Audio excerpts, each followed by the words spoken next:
అప్పుల బాధలు వెంటాడుతున్నాయా? అయితే 6 జేవిఆర్ వారి జాతిరత్నాలు ధరించండి. హాయ్, వెల్కమ్ టు మనం టీవీ. నేను మీ మనోజ్. భార్య కామానికి భర్త బలైన ఘటన నిజంగా కరీంనగర్ని కుదిపేసింది. గత 2 రోజులుగా ఈ కేసులో చాలా కీలక ట్విస్టులు మనం చూస్తున్నాం.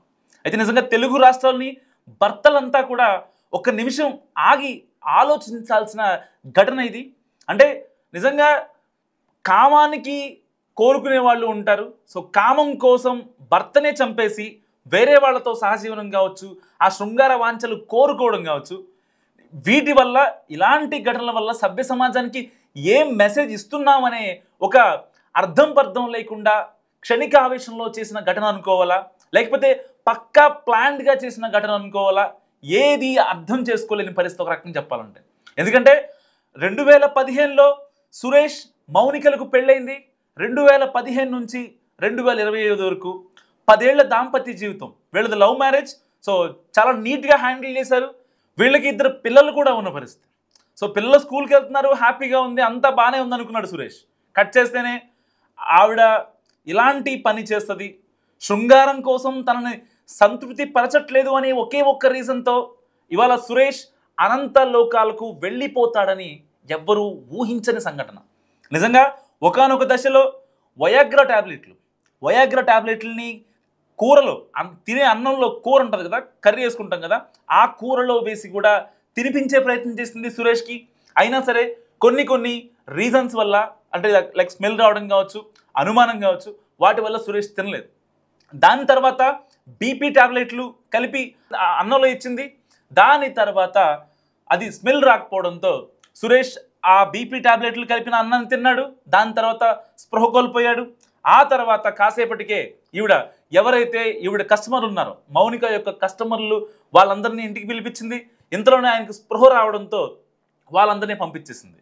ఒకవేళ ఆ టైం కనుక అంతా ప్లాన్డ్గా ఉంటే ఆ రోజే సురేష్ చనిపోయేవాడు.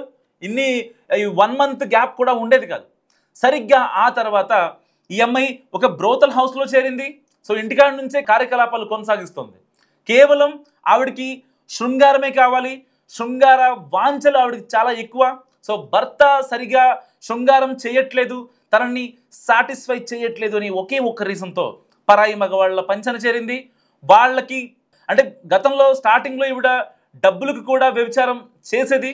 దాని తర్వాత ఆ యొక్క కోరికలు, ఆ వాంఛలు అవి ఎక్కువ అవ్వడంతో డబ్బులు తీసుకోకుండా కూడా ఆవిడ అలాంటి పనులు చేయడం మొదలెట్టింది.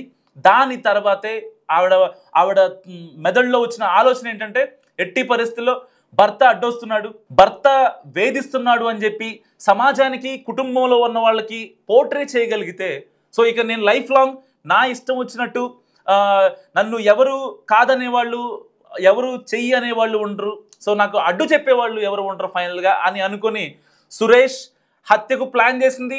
దాని తర్వాత వయాగ్రా ట్యాబ్లెట్లు ఇచ్చే ప్రయత్నం చేసింది. సో సురేష్ తినలేదు. సో ఇవన్నీ జరిగిన తర్వాత ఎట్టి పరిస్థితుల్లో వాళ్ళ కస్టమర్లు ఎవరైతే ఉంటారో, మౌనిక కస్టమర్లతో వాళ్ళతో మాట్లాడి ఒక పక్క ప్లాన్ వేసి, ఏదైతే ఆవిడ వేసుకున్న చీరతుందో ఆ చీరకి మెడకు బిగించి, కిటికీకి గట్టిగా బిగించి సురేష్ని హత్య చేసింది మౌనిక.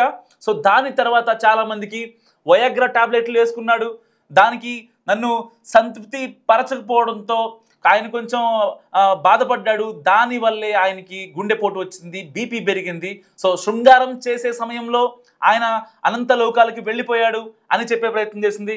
కానీ ఫైనల్గా పోలీసులు తమదైన స్టైల్లో విచారణ జరిపిన తర్వాత మౌనిక భాగోతాలు ఒక్కొక్కటిగా బయటకు వస్తున్నాయి. సో ఇప్పటిదాకా మౌనిక ఒక 50 మంది అబ్బాయిలతో రిలేషన్లో మెయింటైన్ చేసింది. దాని తర్వాత భర్త ఏదైతే వాళ్ళు ఫోన్లు చేయడం కావచ్చు, వాళ్ళు మెసేజ్లు పెట్టడం కావచ్చు, మాట్లాడటం కావచ్చు, సో ఈ కాల్స్ ఎక్కువ అవుతున్న తర్వాత సురేష్లో ఒక అనుమానం పెరిగిపోయింది. అసలు మౌనిక ఇంట్లో ఏం చేస్తుంది అనే ఒక భావన నిజంగా సురేష్లో వచ్చింది. భర్త అని చెప్పుకునే ఏ మగాడికైనా ఆ డౌట్ ఉంటుంది. సో అంటే కాల్స్ ఎక్కువ అవడం కానీ, ఫ్రీక్వెంట్గా బయటకు వెళ్ళడం కానీ ఇలాంటివి వచ్చినప్పుడు సహజంగానే ఎవరికైనా కూడా అనుమానం వస్తుంది. సో అనుమానం ఏంటి, అసలు దాని వెనక ఏం చేస్తుంది మౌనిక అని చెప్పి చాలాసార్లు అడిగే ప్రయత్నం చేశాడు. అడిగినా సరే మౌనిక ఏం చెప్పని పరిస్థితి.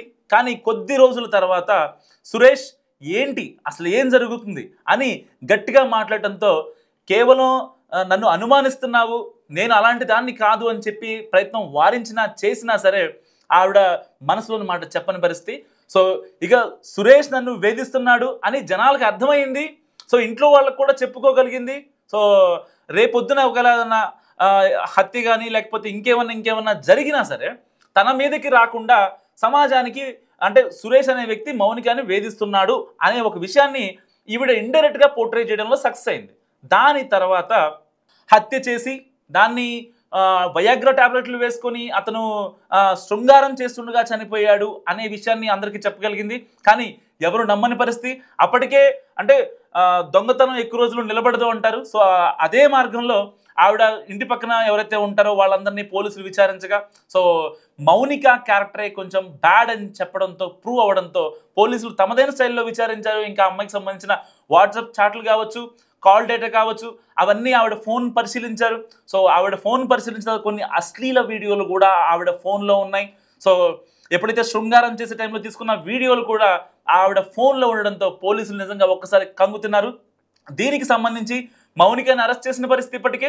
సో మౌనికతో పాటు అజయ్, కృష్ణ అనే ఇంకొక ముగ్గురిని కూడా ఈ కేసులో అరెస్ట్ చేశారు పోలీసులు. అంటే ఒక రకంగా ఇక్కడ భర్తలు ఆలోచించాల్సిన విషయం ఏంటంటే సో ఎట్టి పరిస్థితుల్లో మనం ఎక్కడున్నా ఏం చేస్తున్నా ఇంట్లో వాళ్ళ మైండ్ స్టేట్ ఆఫ్ మైండ్ ఎలా ఉంది, వాళ్ళు ఏం చేస్తున్నారు అనేది కూడా ఒకసారి మనం ఆలోచించుకోవాలి. అంటే అందరు మహిళలు అలా ఉంటారని నేను చెప్పను, కానీ కొంతమంది అంటే మీకు అనుమానం వచ్చే సంఘటనలో మాత్రం మీరు అనుమాన పడాల్సిన దాంట్లో తప్పేం లేదు. వాళ్ళని అడగండి, వాళ్ళు ఏం మాట్లాడుకుంటున్నారో ఏం చేయాలనుకుంటున్నారో కూడా మనం తెలుసుకోవాల్సిన పరిస్థితి. లేదంటే ఇలా సురేష్ లాగా అనంత లోకాలకు వెళ్ళడం తప్ప ఇంకెవరు ఏం చేయలేని పరిస్థితి. సో ఈ వీడియో గురించి మీరు ఏమనుకుంటున్నారో మస్ట్గా కామెంట్ చేయండి. చూస్తున్నాండి మనం టీవీ.